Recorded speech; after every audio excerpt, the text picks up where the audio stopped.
Bonjour tout le monde, ça y est, 2022 a démarré, très belle nouvelle année à tous. J'espère que vous avez passé de belles fêtes et surtout que vous êtes en pleine forme pour ces 362 prochains jours en notre compagnie. Beaucoup ont profité de leurs vacances, mais l'actualité quant à elle n'a pas fait de pause. Voici les titres de ce journal. 4 jours de vaccination dans un centre éphémère à Sarreguemines. Plus de 800 personnes se sont déplacées à l'hôtel de ville pour se voir administrer le vaccin Moderna entre les fêtes. Un réveillon de Noël solidaire au restaurant Chez Léon à Sarreguemines. Une vingtaine de personnes isolées et en situation de handicap a dégusté un bon repas et profité d'un moment de convivialité. Au CIAV de Meisenthal, on a terminé l'année avec le sourire. 65 000 boules ont été vendues, dont 35 000 piaf. Une édition 2021 record avant la fermeture du site au public pour quelques semaines. Famille, santé, sport, le début de l'année, c'est souvent le bon moment pour prendre des bonnes résolutions. Nous sommes allés à votre rencontre pour prendre la température. Et côté foot, le tournoi FC Metz Tiger Cup pour la catégorie des moins de 11 ans a démarré. Ce dimanche, les équipes de Beren et Saint-Avold se sont affrontées. Après tir au but, Beren est vainqueur et qualifié pour la finale. Et sous le sapin, vous avez peut-être reçu des cadeaux high-tech et autres gadgets. Thibaut, est-ce que ça a été ton cas ? Alors non, malheureusement, je n'ai pas reçu de gadgets, mais dans ma chronique, nous allons voir ce qui se cache un peu derrière ce petit mot. Eh bien, on te retrouve juste après et pour des raisons sanitaires, on ne sera pas ensemble sur ce plateau. Une partie a été délocalisée pour continuer à vous proposer nos émissions dans leur intégralité. En fin de journal, on vous parlera d'Utopia, le projet phare de la communauté d'agglomération de Forbach-Porte-de-France. Il s'agit d'une plateforme unique en Moselle-Est, mettant en lumière les nouveaux matériaux et objets connectés pour créer des prototypes et imaginer l'industrie du futur. Et pour démarrer ce journal, top départ avec le premier jour des soldes d'hiver. Si dans le reste de la France, la date est fixée au 12 janvier, dans notre région, nous avons toujours un peu d'avance. Pendant 4 semaines, les enseignes du secteur vont proposer des articles à un certain rabais. Et malgré le contexte sanitaire, les premiers acheteurs n'ont pas manqué le rendez-vous. Reportage. Dès 9h30 ce matin, les clients étaient au rendez-vous à l'ouverture des magasins dans la zone commerciale de Sarreguemines. Et pour cause, les soldes débutent aujourd'hui en Lorraine. Ils sont à nouveau avancés d'une semaine dans la région pour s'aligner avec les dates de nos voisins luxembourgeois et belges. En effet, ils débutent dès aujourd'hui dans ces pays frontaliers. Dans les magasins à Sarreguemines, les panneaux soldes sont déjà affichés. C'est une grosse organisation du coup parce qu'on commence juste avec les ventes privées après les fêtes, on enchaîne avec les soldes après le réveillon, donc un peu de fatigue mais voilà, on est prêt pour attaquer. Les ventes privées réalisées avant les soldes n'ont pas arrêté les clients à la recherche des rabais. Pour certains, venir le premier jour leur permet de trouver les meilleurs articles. Pour tomber sur de bonnes affaires et avoir le plus de vêtements possible. Et je me dis que c'est le premier jour où je peux faire les meilleures affaires aujourd'hui. C'est le cas de Marie-Charlotte qui a déjà fait quelques trouvailles. Oui, j'ai trouvé un pull à 50% que je trouve super sympa. Un autre 20%, donc c'est pas ouf, mais bon, on prend quand même. Et puis un petit short de pyjama, là, à moins 50, c'est toujours pratique aussi.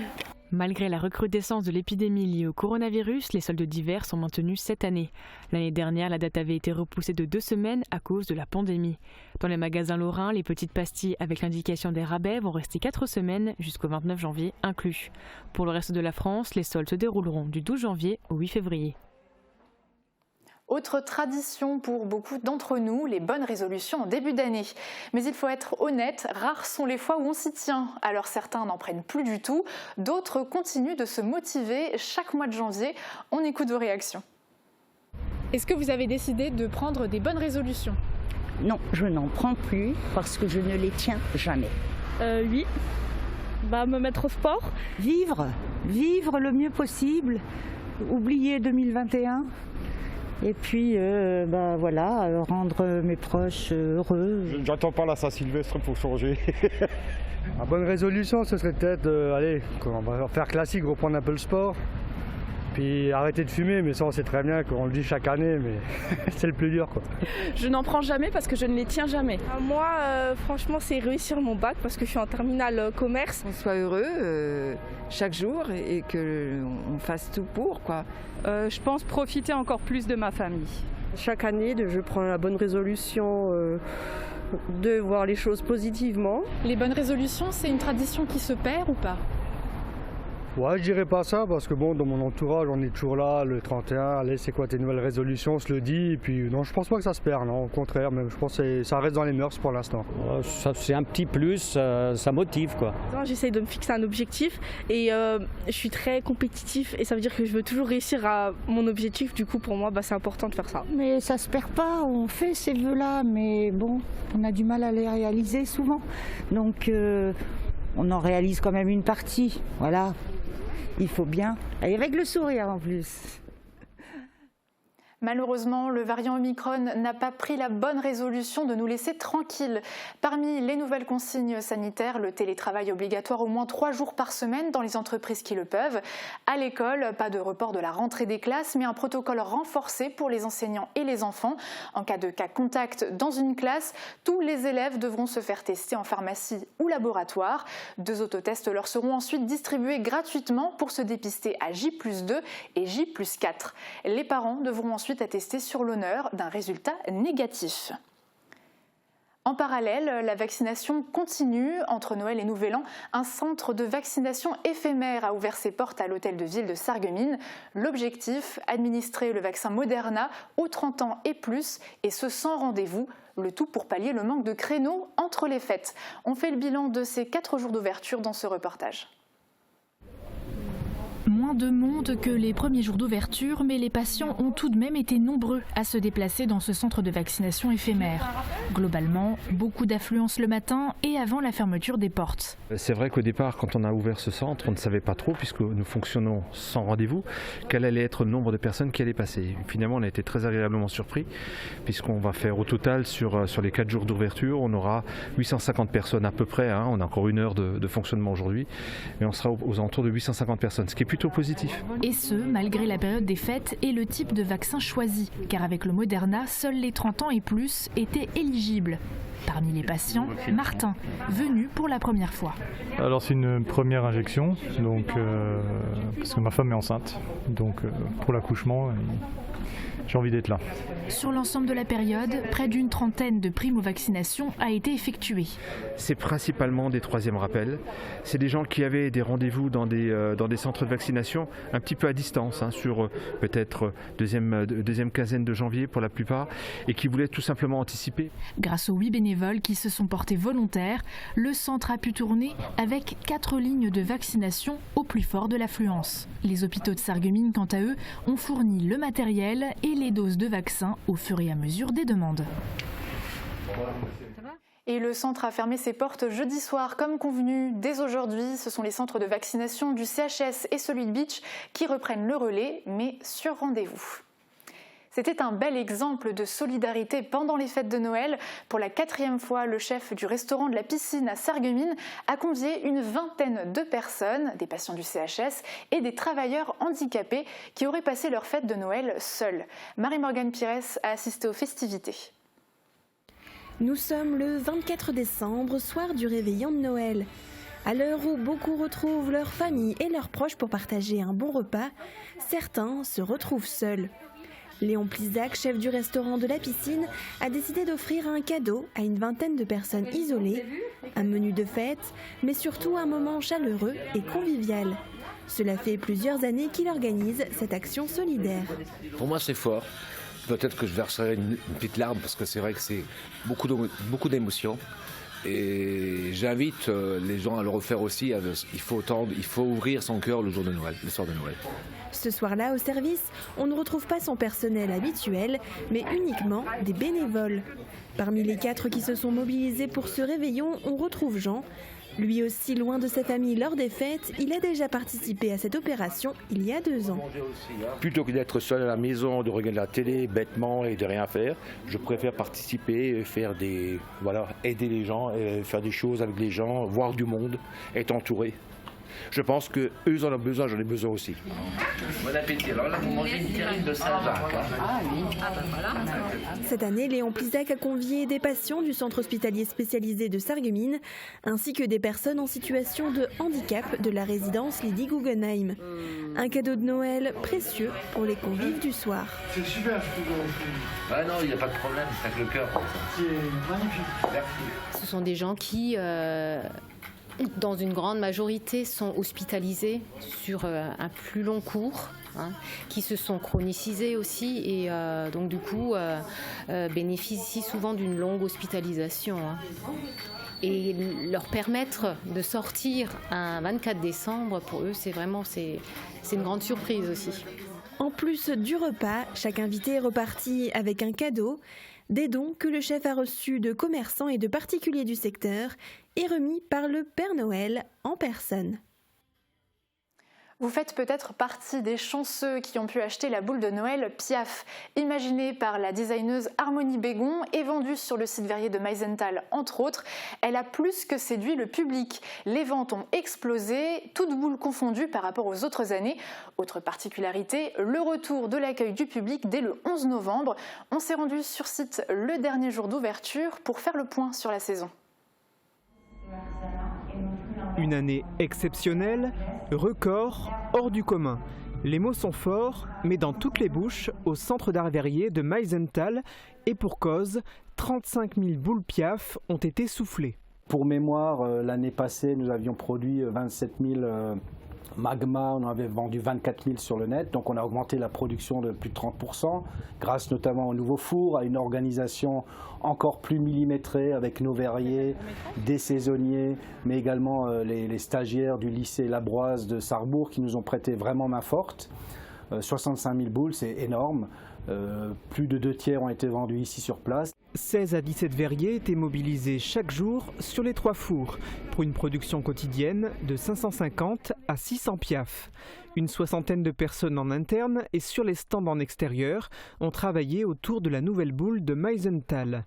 Une deuxième salve de vente, en click and collect, en ligne, devrait avoir lieu en mars 2022 pour les collectionneurs qui n'auraient pas encore eu la possibilité d'en avoir une. À quelques heures de la fermeture du site pour plusieurs semaines, les clients étaient encore bien présents et les présentoirs se vidaient rapidement. La boule de Noël que je trouvais pas très sympa avant le petit film et qu'on a fini par acheter après le petit film. Quand on a compris cette collaboration entre la mésange, le designer, le verre, l'histoire. Je souhaitais vraiment une Piaf rose pour la naissance de ma petite fille. Et en fait, des Piaf roses, on ne peut pas les réserver, on ne peut pas les commander, il faut venir sur place. Donc on a choisi ce dernier jour pour venir et en même temps visiter le site verrier. Le CIAV, c'est aussi des expositions, celle sur le travail des verriers ou une autre qui s'intéresse au processus de création de la boule de Noël contemporaine, édition 2021. Là, on découvre en même temps toutes les transformations qui ont été faites et c'est franchement génial parce qu'on a connu Meisenthal auparavant, c'est-à-dire 8-9 ans en arrière. Et qu'est-ce que ça a changé? Ça rajeunit, c'est beau, on a envie d'y venir, quoi. Et on va transmettre à nos connaissances de venir faire un passage. Les démonstrations du travail des verriers attirent aussi toujours autant les curieux.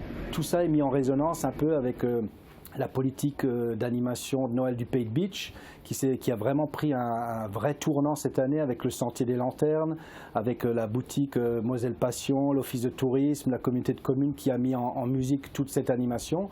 Et je pense qu'on peut s'attendre à des années futures vraiment impressionnantes puisque lorsqu'on mettra en résonance un peu tous les partenaires culturels du Pays de Bitche, on va encore densifier la destination de Noël au Pays de Bitche. Le site verrier n'a pas terminé sa croissance. Le musée du verre doit ouvrir courant avril et 8 nouveaux emplois vont être créés.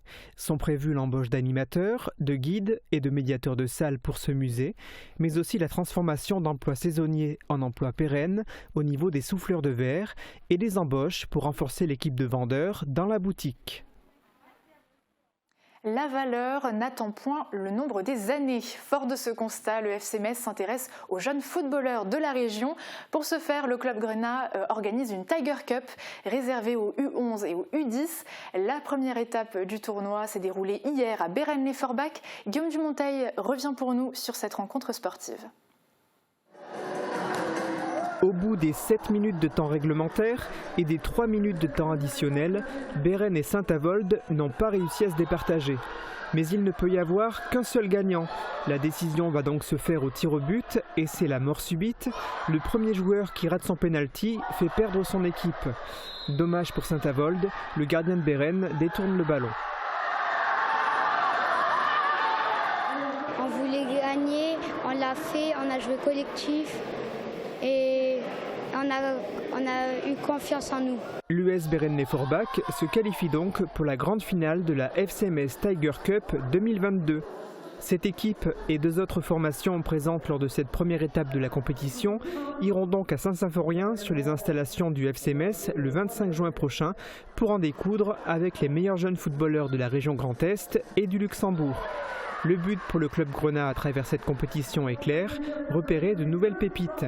Cette première étape de la Tiger Cup organisée à Bérennes, à laquelle participaient des clubs du bassin houillé, a déjà été source d'enseignement. On a vu de belles choses, de belles intentions au niveau des garçons avec plein d'aptitudes intéressantes footballistiques. Tous ces jeunes joueurs n'ont qu'un rêve, devenir footballeurs professionnels. Et l'espoir est permis. Des joueurs présents dans l'effectif du FCMS ont ainsi fait leurs premières armes lors de la Tiger Cup, Mathieu Hudol et Guillaume Ditch. Et comme promis, c'est le moment de retrouver Thibaut pour la chronique du jour.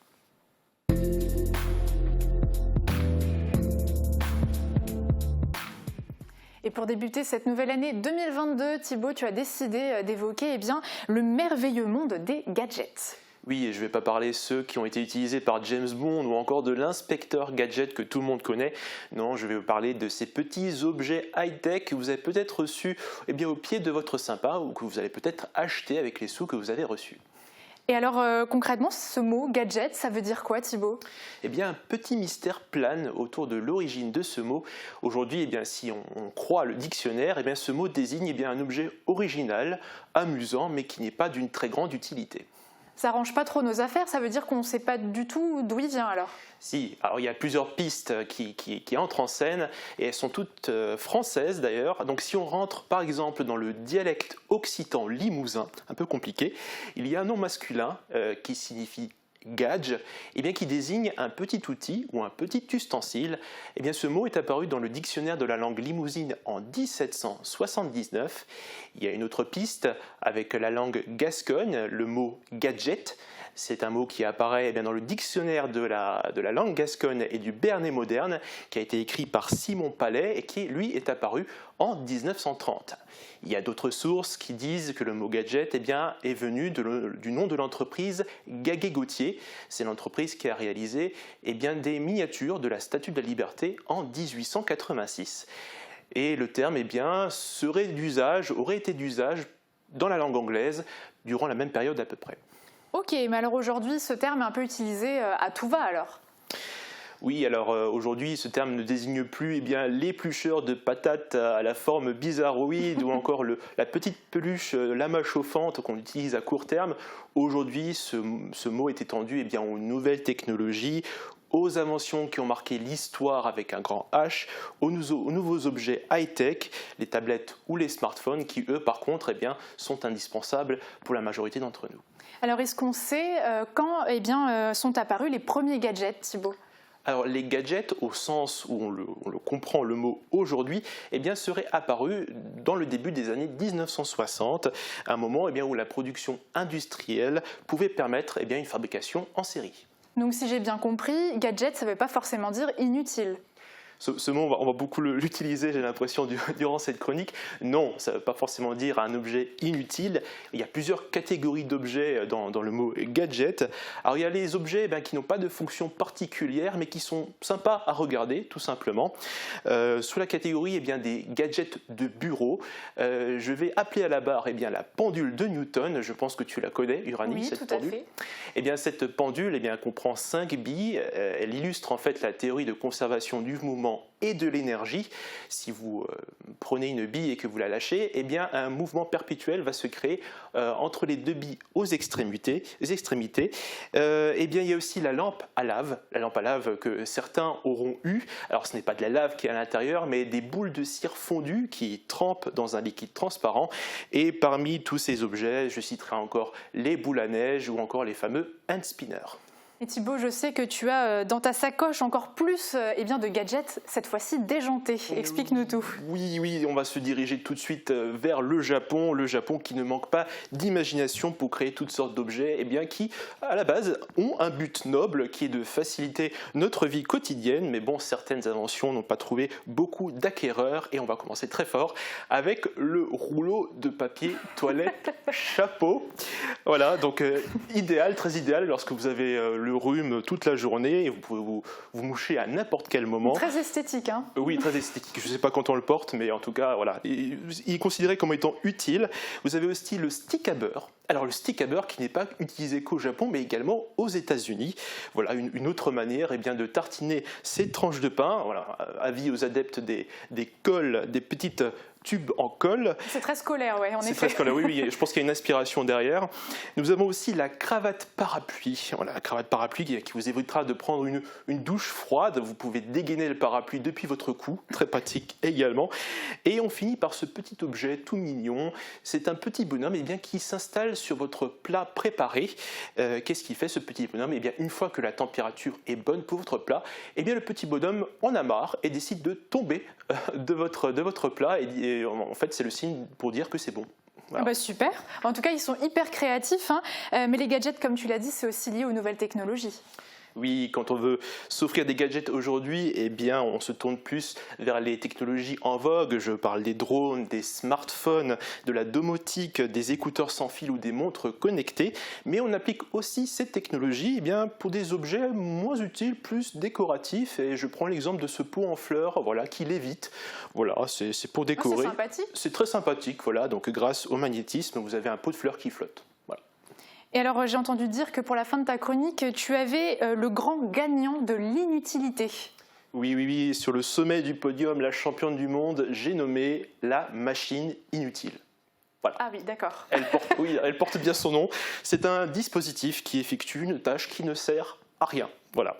Elle a été inventée dans les années 1950 par un certain Marvin Minsky, peut-être que vous le connaissez parce que c'est un professeur émérite du MIT et un pionnier de l'intelligence artificielle, c'est pour vous dire.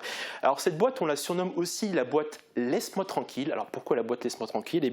La fonction de cette boîte, quand vous l'allumez, elle n'a qu'une seule envie, c'est de s'éteindre. Donc un petit bras va switcher sur le mode off et elle va s'éteindre d'elle-même. Voilà, donc un objet, donc on pourrait même dire que cette boîte serait même un objet philosophique. Merci beaucoup Thibaut. C'est peut-être aussi l'occasion de rappeler qu'on peut aussi se passer de technologie dans la vie. En revanche, impossible de sortir sans connaître les prévisions météo.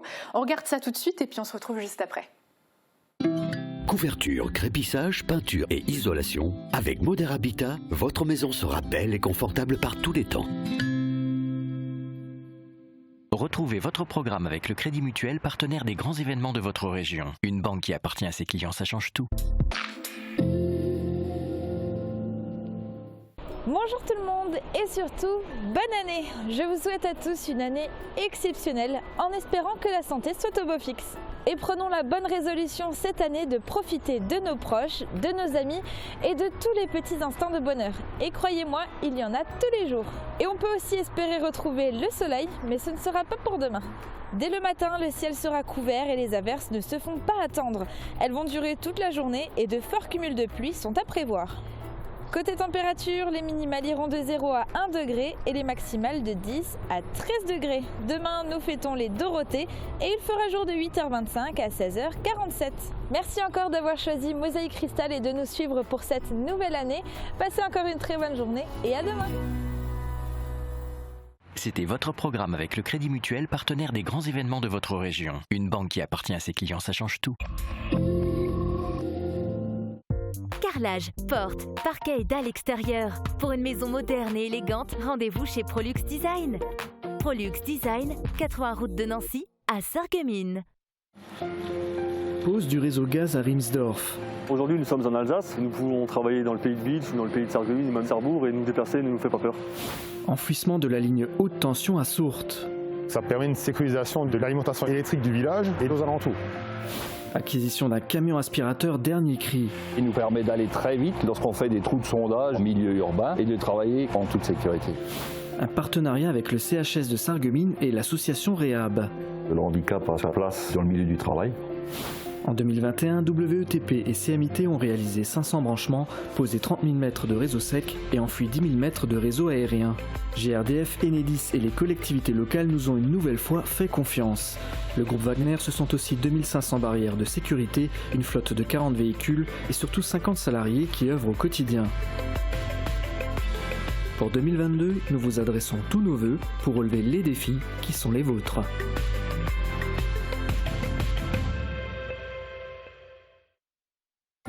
Pendant les fêtes, prenez soin de vous avec AVS Santé. Matériel médical, orthopédie, audition, service à domicile et transport, quel que soit votre besoin, nous restons à vos côtés. Parce que votre santé est notre priorité. Toutes les équipes d'AVS Santé vous souhaitent de très belles fêtes et vous présentent ses meilleurs vœux. AVS Santé, notre métier, vous accompagner. Pour les fêtes de fin d'année, ne cherchez plus, le roi des vins est à Styrin-Vendel. Retrouvez un grand choix d'idées cadeaux, des alcools, des spiritueux et plus de 3500 références de vins. Et juste à côté, découvrez votre toute nouvelle chocolaterie Jacques Bockel. Création chocolatée d'exception et gourmandise pour tous les goûts. Le roi des vins à Styrin-Vendel, où choisir devient un plaisir. Mosaïque Cristal, c'est une émission de 30 minutes en direct tous les jours à midi et ce sont 2500 reportages et sujets magazines rien qu'en 2021. Mosaïque Cristal, c'est 60 000 abonnés sur Facebook, 33 000 abonnés sur YouTube, 5 000 abonnés sur Instagram, TikTok, mais surtout plus de 11 millions de minutes vues sur le web par an. Hello, moi c'est Christelle, je suis la dernière embauchée chez Mosaïque Cristal. La télévision compte maintenant 19 salariés à temps plein. Films d'entreprise, publicité, événementiel, mais aussi site internet. En 2021, ce sont plus de 160 projets qui ont été réalisés par notre équipe Prestation. Et pour ça, on tient à vous dire merci pour votre confiance. Mosaïque Cristal, c'est la télévision de tous les habitants des pays de Sarreguemines, Bitche et Sarralbe. Bonne année à tous!